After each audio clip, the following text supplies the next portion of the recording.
In queste ore è tornato a spuntare il sole, il tempo di tirare il fiato per quei territori devastati nelle scorse ore dall'ondata di maltempo.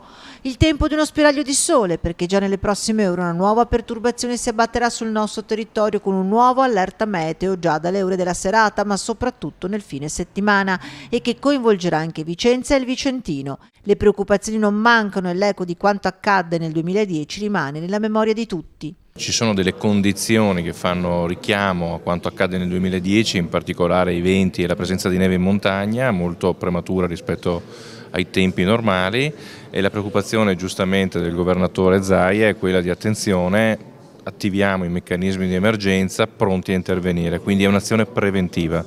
L'invito ai cittadini è di tenersi aggiornati attraverso il sito del comune, ma anche con i social, attivo il servizio SMS di allarme, per il quale però è necessario registrarsi mandando un messaggio SMS con il proprio nome, cognome e indirizzo al numero 392 73 38 475.